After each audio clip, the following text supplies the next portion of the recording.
ભગવાન શિવગણની જોડે, શિવગણ એટલે કે શંકર ભગવાનની બારાતમાં જે પણ હતા એ બધાને શિવગણ કહેવામાં આવે છે। એમાં દેવી દેવતી જે છે એના ઓર્નામેન્ટ્સ અમે લોકોએ સોપારીના વેલમાંથી બનાવેલા છે।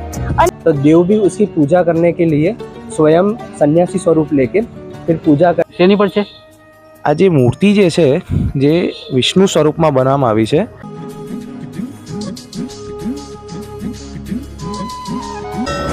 देखिए कितनी बारिश है, काफी भीड़ है। જે ગોવર્ધન પર્વતને થીમ બનાવી છે। ગોવર્ધન પર્વત એક इस साल हम उज्जैन के महाकाल जो है उसकी स्टोरी पे हमने मूवी डेकोरेशन किया हुआ है। इसे पर मूवी डेकोरेशन करते हैं जिससे हमारी जो आने वाली पीढ़ी है। हेलो गाइस, एक और वीडियो में आपका स्वागत है दोस्तों। आज मैं फिर से आया हूँ गणपति पंडालों के दर्शन कराने, और आज मैं जो गणपति पापा के दर्शन कराने आया हूँ वो आप मेरे पीछे देख सकते हो, एयरपोर्ट के राजा।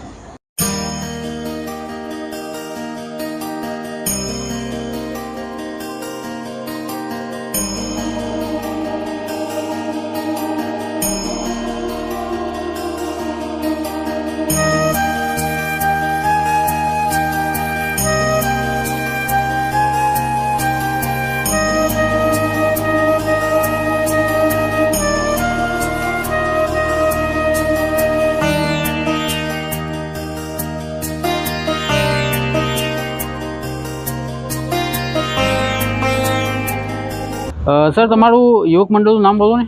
શ્રી મહાકાલ યુવક મંડળ, એરપોર્ટच्या રાજા।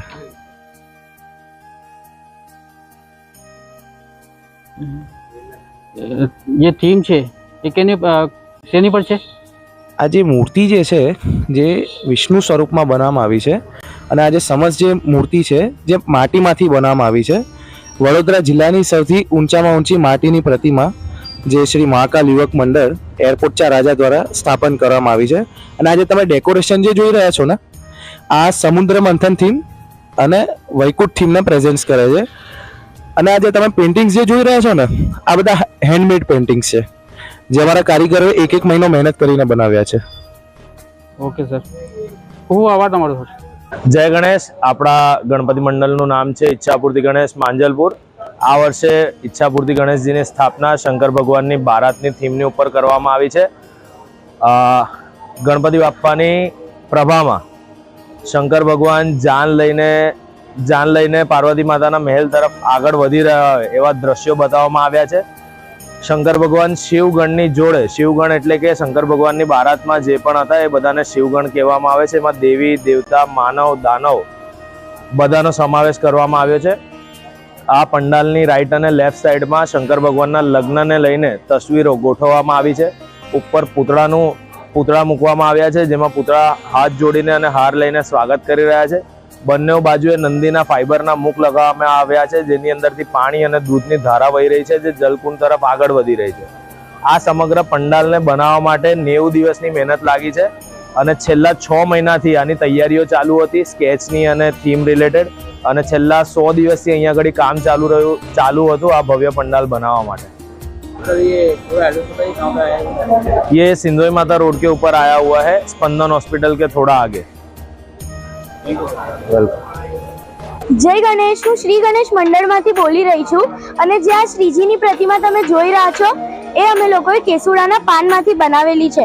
આ બનાવવા માટે અમને 2 મહિનાથી પણ વધુ સમય લાગ્યો છે, અને આનું વજન છે 70 કિલો, આની હાઈટ છે 9.7 ફીટ, અને આમાં અમે લોકો કોઈની પણ કોઈ પ્રોફેશનલ હેલ્પ નથી લીધી, બલ્કि મંડળના છોકરા છોકરીઓએ મળીને બનાવેલી છે આ મૂર્તિ જે છે એના ઓર્નામેન્ટ્સ અમે લોકોએ સોપારીના વેલમાંથી બનાવેલા છે।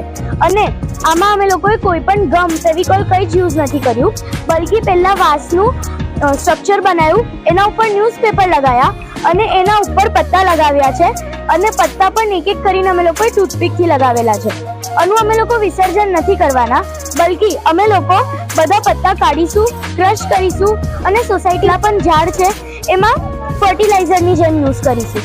અને જે તમે સ્થાપના મૂર્તિ જોઈ રહ્યા છો એ પણ પ્યોર માટીની બનાવેલી છે, જેનું વિસર્જન અમે લોકો સોસાયટીમાં જ કરીએ છીએ। જય ગણેશ।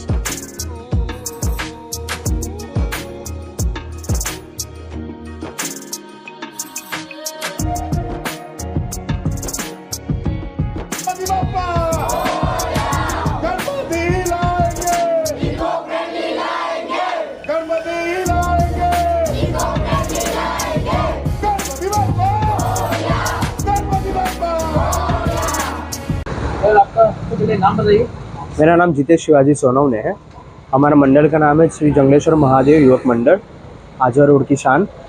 हमारा ये मंडल यहाँ पे वारासिया रिंग रोड पर है। और हमारी जो थीम है, जब पुराने मंदिर होते हैं, मतलब जब नगर होता है, जब ध्वंस हो जाता है, पर मंदिर वहाँ पर वैसे के वैसे होते हैं, तो इंसान क्या करता है कि उसका दिखावे पे जाता है कि मंदिर टूट गया है तो उसका वो पूजा करने नहीं जाता, पर उसके अंदर की ऊर्जा वैसी की वैसी रहती है। तो देव भी उसकी पूजा करने के लिए स्वयं सन्यासी स्वरूप लेके फिर पूजा करके वहाँ पर बैठते हैं। वो हमने ये थीम रखी है कि भले ही मंदिर टूट जाता है पर उसके अंदर की ऊर्जा कहीं नहीं जाती, उसके अंदर का दैवित्य कहीं नहीं जाता।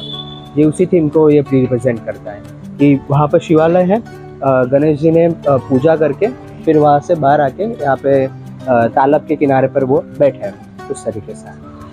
ये टीम बनाने में कितना टाइम लगा आपको? हाँ, रेडी करने में कितना टाइम लगा? हमको ऑलमोस्ट 1 वीक। हाँ, पर हम नाइट पूरे सुबह के रोज 4-5 बजे तक, और स्थापना के दिन 9 बजे तक सुबह तक हम जग रहे थे, जग के हम जी। ये आप ये थर्मोकोल है कि ये काचा मारा हो क्या? नहीं, हमने प्लाई की शीट लेके फिर प्लाई की शीट का पूरा स्ट्रक्चर तैयार किया और उसके ऊपर हमने थर्मोकोल की शीट्स की है। कितना टाइम लगा आपको ये बनाने में? 1 वीक। 1 वीक लगी आपको? जी। बनाया काफी अच्छा है। नहीं, हमारे मंडल में भी हम 3 ही लोग हैं, बड़े लोग हम 3 ही हैं और दूसरे 2 छोटे थे हमसे, वो सपोर्ट में थे। वो रात को लेट से फिर चले जाते, फिर हम 3 ही लोग काम करते थे। मैं जितेश शिवाजी सोनवने, मेरा फ्रेंड केयूर दिनेश भाई बारोट, और ये केयूर दिनेश भाई बारोट, ये रोहन सखाराम सोनवने, हम 3 ही लोग मुख्य है इस मंडल में। ऐसा है। Thank you sir. Thank you. जय गणेश। जय गणेश। जय गणेश। जी, मेरा नाम वैभव बालकृष्ण गोडेकर है। ये हमारा श्री युवक मंडल बीघेवाड़ा दांडिया बाजार में आया हुआ है।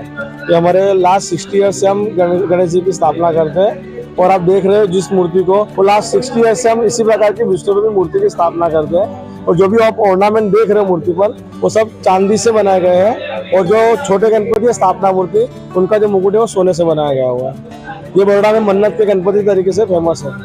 और इस साल हर साल हम धार्मिक विषय पर मूवी डेकोरेशन करते हैं, जिससे हमारी जो आने वाली पीढ़ी है, वो जो दर्शक है, उनको हमारी हिस्ट्री के बारे में पता चले। इस साल हम हर साल रामायण महाभारत और इस टॉपिक को लेकर मूवी डेकोरेशन करते हैं। 4 से 5 मिनट का शो रहता है। इस साल हम उज्जैन के महाकाल जो है उसकी स्टोरी हमने मूवी डेकोरेशन किया हुआ है, जिसके लिए हमको कम से कम 2 महीने से हमने तैयारी की हुई है। और जो आप छोटे छोटे बच्चे, ये पूरा जो शो है वो सब छोटे बच्चे चलाते हैं। फल जो चढ़ाए जाते हैं, जिसकी भी बाधा पूरी होती है, और इस तरह के श्रीफल है, और अपनी यथाशक्ति के हिसाब से लोग उनकी बाधा पूरी करके जाते हैं। गणपति बप्पा।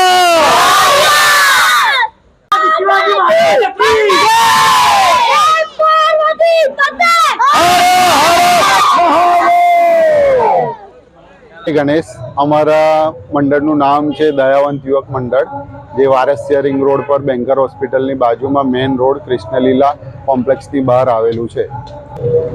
આખી મૂર્તિ તમે આખી મૂર્તિ માટીની છે? હા, પૂરી જે મૂર્તિ છે સંપૂર્ણ માટીની મૂર્તિ છે, અને જે ગોવર્ધન પર્વતને થીમ બનાવી છે। ગોવર્ધન પર્વત પૂરો ઇકો ફ્રેન્ડલી છે। એમાં કાગળ અને લાકડી, વાંસની લાકડીનો ઉપયોગ કરેલો છે, એનાથી ગોવર્ધન પર્વત બનાવેલો છે। કેટલો ટાઈમ તમે આ બનાવવા માટે લાગ્યો? લગભગ મૂર્તિ બનવા પાછળ 1.5-2 મહિના થાય, કેમ કે બીજી બધી મૂર્તિ બી બનાવવાની હોય જોડે જોડે, એટલે આ મૂર્તિ બનતા 1.5-2 મહિના થાય। आप આખું થીમ બનાવવામાં કેટલો ટાઈમ લાગ્યો તમને? થીમ બનાવવામાં તો હવે કેવું છે, મેઇન રોડ પર છે એટલે બહુ અમારે થોડું જલ્દી કરવાનું હોય છે, એટલે 1 મંથમાં અમે આ બધું પૂરું કરીએ છીએ। ઓકે, સ્ટેચ્યુ છે બધા ફોર્મ સીટ પર કટ કરીને ઊભા કરેલા છે, જે થીમ પ્રમાણે જે સેટ કરવાનું હોય છે, કે કૃષ્ણ ભગવાનની થીમ છે, તો એમાં જે ગોવર્ધન પર્વત ટચલી આંગળી પર ઉચકે છે કૃષ્ણ ભગવાન, તો એમાં જે ગોવાળિયાઓને જે બચાવે છે ગામ લોકોને, તો એ એમનો સ્ટેચ્યુ બનાવ્યો છે। થોડા પ્રાણીઓ છે, એ બધા નીચે સ્ટેચ્યુ પ્રમાણે ઊભા કર્યા છે ફોર્મ સીટ પર કટ કરીને। આ ગોવર્ધન પર્વતનું વજન કેટલું થશે? લગભગ 70-80 કિલો હશે. 70-80 કિલો. હા, 80 કિલો. आभार सर, थैंक यू. जय गणेश. जय गणेश. गाइस, क्या गेट बनाया है आलिशान, बहुत ही मार्बल लग रहा है. ऐसा लग रहा है जैसे मैं कोई राज दरबार में आ गया हूँ. गाइस, अभी बहुत तेज़ बारिश हो रही है और मैं पूरा गीला हो चुका हूँ. कुछ भी करके मुझे माजलपुर के राजा के दर्शन करने थे, इसलिए मैं यहाँ तक आ गया. मैंने सोचा नहीं था दोस्तों कि इतनी पब्लिक होगी पंडाल के अंदर. देखिए कितनी बारिश है, काफ़ी भीड़ है यहाँ.